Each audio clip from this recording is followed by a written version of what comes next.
बच्चों नमस्कार। बच्चों आज हम कक्षा 8वीं गणित में बहुभुज पढ़ेंगे। बच्चों पॉलीगन पढ़ेंगे। बच्चों तीन या तीन से अधिक भुजाओं से बनी बंद आकृति को बहुभुज कहते हैं, पॉलीगन कहते हैं। स्क्रीन पर आपको बहुभुज दिखाई दे रहा है बच्चों। यहाँ पर आप देख सकते हैं तीन या तीन से अधिक भुजाओं से बनी बंद आकृतियाँ हैं और यही बंद आकृतियाँ कहलाती है बच्चों, पॉलीगन बहुभुज कहलाती है। बच्चों किसी भी बहुभुज में शीर्षों की संख्या, भुजाओं की संख्या एवं कोणों की संख्या समान होती है। एक बार और सुन लेंगे। किसी भी बहुभुज में शीर्षों की संख्या, भुजाओं की संख्या एवं कोणों की संख्या समान होती है। बच्चों बहुभुज दो प्रकार के होते हैं, जिनमें पहला बहुभुज है उत्तल बहुभुज। ऐसे बहुभुज जिनके सभी शीर्ष बाहर उभरे हुए हों और प्रत्येक अंतःकोण 180 अंश से कम हो, उत्तल बहुभुज कहलाते हैं, कन्वेक्स पॉलीगन कहलाते हैं। जैसे चित्र में आपको दिख पा रहे हैं बच्चों, शुरू में आप चतुर्भुज बना हुआ है, फिर पंचभुज बना हुआ है, उसके बाद अष्टभुज बना हुआ है। तो इस तरह से जो चित्र में आप दिखाई दे रहा है ये सभी उत्तल बहुभुज के उदाहरण है, कन्वेक्स पॉलीगन के उदाहरण है। अब आइए बच्चों देखते हैं बहुभुज का दूसरा प्रकार, अवतल बहुभुज, कॉन्केव पॉलीगन। ऐसा बहुभुज जिसका कम से कम एक शीर्ष अंदर की ओर धंसा हुआ हो और कम से कम एक अंतःकोण 180 अंश से अधिक हो, अवतल बहुभुज कहलाता है, कॉन्केव पॉलीगन कहलाता है। एक बार और सुन लीजिए बच्चों। ऐसा बहुभुज जिसका कम से कम एक शीर्ष अंदर की ओर धंसा हुआ हो और कम से कम एक अंतःकोण 180 अंश से अधिक हो, अवतल बहुभुज कहलाता है, जैसा कि आप चित्र में देख पा रहे हैं। बच्चों यदि किसी बहुभुज में भुजाओं की संख्या n हो तो बहुभुज में त्रिभुजों की संख्या n-2 होंगी। हमेशा याद रखिएगा, यदि किसी बहुभुज में भुजाओं की संख्या n है तो उस बहुभुज में त्रिभुजों की संख्या n-2 होगी। अर्थात n भुजा वाले बहुभुज में अंतःकोणों का योग अगर पूछा जाए तो वो होगा n-2 इंटू 180 डिग्री। कितना होगा बच्चों? वो होगा n-2, ये इस प्रकार से हम लिखेंगे उसको, n-2 मल्टीप्लाई 180 डिग्री। ये होगा बच्चों n भुजा वाले बहुभुज में अंतःकोणों का योग। क्या होगा? n भुजा वाले बहुभुज में अंतःकोणों का योग n-2 गुणा 180। आइए बच्चों अब देखते हैं प्रश्न पहला। प्रत्येक प्रश्न में 4 संभावित उत्तर दिए गए हैं, जिनमें एक सही है। सही उत्तर चुन करके आपको लिखना है। पहला है बच्चों दोनों विकर्ण बराबर होते हैं। 4 ऑप्शन है, समांतर चतुर्भुज, समचतुर्भुज, आयत और समलंब चतुर्भुज। दूसरा प्रश्न है किस चतुर्भुज में सभी कोण आपस में बराबर होते हैं?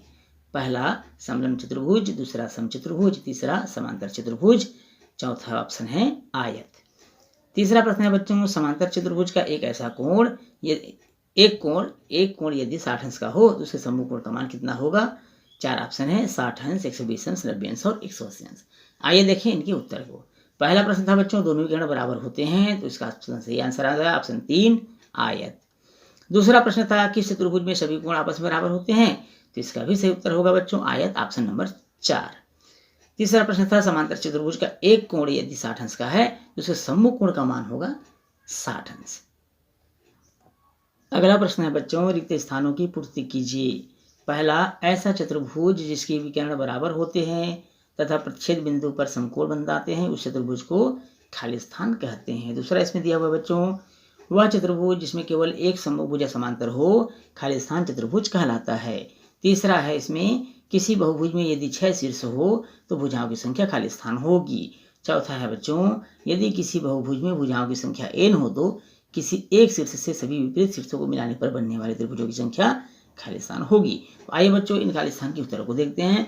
पहले खाली स्थान का उत्तर होगा वर्ग। क्या कहेंगे बच्चों? उस चतुर्भुज को हम वर्ग कहेंगे। दूसरा खाली स्थान है, यहाँ पर आएगा समलंब। क्या आएगा बच्चों? समलंब चतुर्भुज। तीसरा खाली स्थान में 6 शीर्ष हो तो भुजाओं की संख्या 6 होगी और इस खाली स्थान में आएगा 6। चौथा है n-2 होगा। इस खाली स्थान में क्या आएगा बच्चों? n-2। अर्थात यदि किसी बहुभुज में भुजाओं की संख्या n हो तो किसी एक शीर्ष में सभी विपरीत शीर्षों को मिलाने पर बनने वाले त्रिभुजों की संख्या n-2 होगी। आइए बच्चों देखें अगला प्रश्न। एक बहुभुज में भुजाओं की संख्या 8 है तो उसके अंतःकोणों का योग कितना होगा? प्रश्न एक बार और सुनेंगे। एक बहुभुज में भुजाओं की संख्या 8 है तो उसके अंतःकोणों का योग कितना होगा?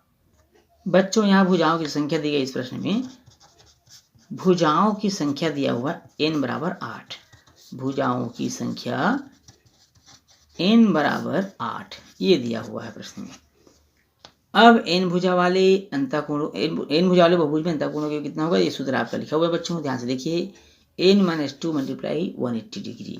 इस सूत्र को हम लगाएंगे n-2 इंटू 180 डिग्री, अर्थात n भुजा वाले बहुभुज में अंतःकोणों का योग n-2 गुणा 180 वाले सूत्र लगाएंगे आप। n का मान 8 दिया हुआ है बच्चों, 8 × 2 गुणा 180, 8 में 2 घटा दीजिए बचेगा 6, 6 गुणित हो जाएगा 180, 6 का गुणा 180 कर देंगे हमको मिल जाएगा 1080 अंश।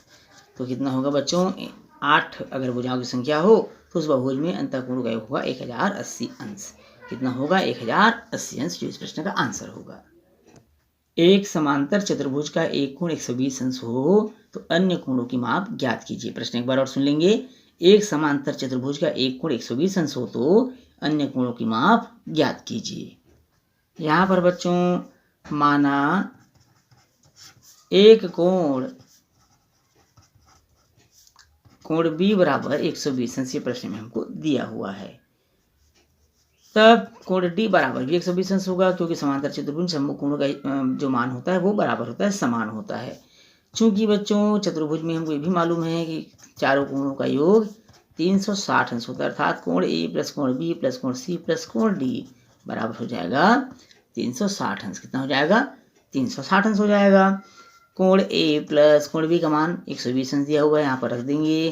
कोण C ज्ञात नहीं है बच्चों, कोण D 120 अंश दिया हुआ है, 360।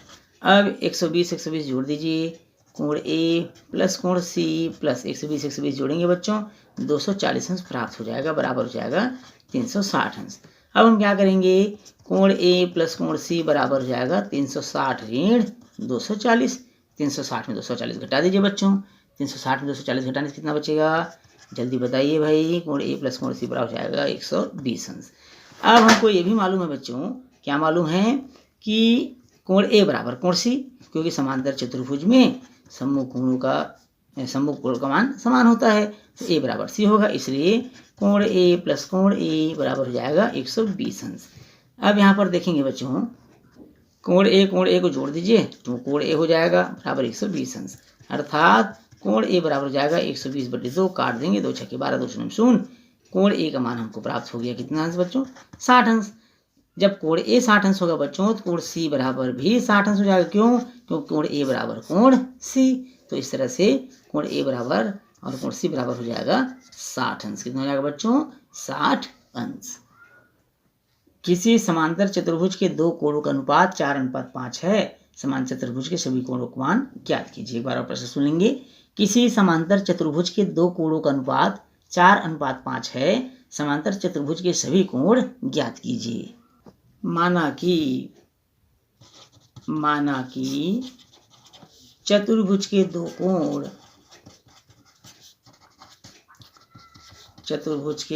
कोण कोण A बराबर कोण C बराबर 4x अंश और कोण B बराबर कोण D बराबर 5x अंश। क्यों बच्चों, क्योंकि A और C अर्थात सम्मुख कोण बराबर होंगे, उसी प्रकार B और D सम्मुख कोण बराबर होंगे, और 4:5 के अनुपात में दिया हुआ तो हमने 4x और 5x मान लिया है। क्यों, क्योंकि समांतर चतुर्भुज सम्मुख कोण समान होते हैं। क्योंकि हमको ये भी मालूम है बच्चों कि किसी भी चतुर्भुज के चारों कोणों का योग, चारों अंतःकोणों का योग कितना होता है बच्चों, 360 अंश होता है। कितना अंश होता है, 360 अंश। A का मान दिया है बच्चों 4x अंश, B का मान 5x अंश, C का मान 4x अंश और D का मान 5x अंश, बराबर हो जाएगा बच्चों 360 अंश। सबको जोड़ दीजिए, 4 5 9x, 9 4 13x, 13 5 18, कितना x हो जाएगा बच्चों, 18x बराबर हो जाएगा 360। x बराबर हो जाएगा बच्चों 360/18, काट दीजिए, 18 दूनी 36, 18 शून्यम 0। x का कितना मान प्राप्त हो गया बच्चों, 20। कितना प्राप्त हुआ, 20। अर्थात कोण A बराबर हो जाएगा बच्चों, जिसको हमने 4x माना था, 4 × 20 बराबर 20 चौक हो जाएगा 80 अंश। कोण B जिसको हमने 5x माना हुआ था बच्चों, 5 × 20 बराबर हो जाएगा, कितना हो जाएगा बच्चों, 20 पंचे 100 अंश। अर्थात कोण A बराबर कोण C होगा, अर्थात कोण A और C के मान होंगे 80 अंश। उसी प्रकार कोण B बराबर कोण D था, तो कोण B और D के मान हो जाएंगे बच्चों 100 अंश। तो इस तरह हमारा क्या हो जाएगा, आंसर हो जाएगा इस प्रश्न का। अगला प्रश्न है बच्चों, कौन से कथन सही नहीं है, इन्हें सुधार करके आपको लिखना है। इनमें से कौन सा कथन सही नहीं है, सुधार कर लिखिए। पहला, सभी वर्ग समलंब चतुर्भुज होते हैं। दूसरा दिया है आयत के विकर्ण बराबर होते हैं। तीसरा है सभी आयत समांतर चतुर्भुज नहीं होते। चौथा है बच्चों समचतुर्भुज के विकर्ण समकोण पर विभाजित करते हैं। और पांचवा है सभी वर्ग आयत होते हैं। तो पहला प्रश्न था, चलिए देखते हैं इसका उत्तर। पहला प्रश्न था सभी वर्ग समलंब चतुर्भुज होते हैं, तो ये बिल्कुल गलत हो, सभी वर्ग समलंब चतुर्भुज नहीं होते। दूसरा प्रश्न है आयत के विकर्ण बराबर होते हैं बिल्कुल बच्चों, तो बिल्कुल ये सही है। तीसरा है सभी आयत समांतर चतुर्भुज नहीं होते, बिल्कुल गलत, सभी आयत समांतर चतुर्भुज होते हैं।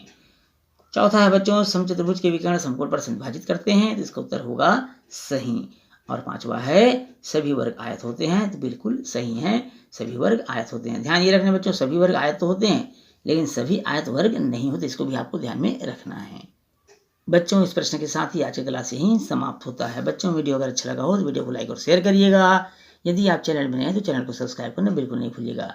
तो बच्चों आपसे फिर मुलाकात होगी अगली क्लास में, तब तक के लिए नमस्कार।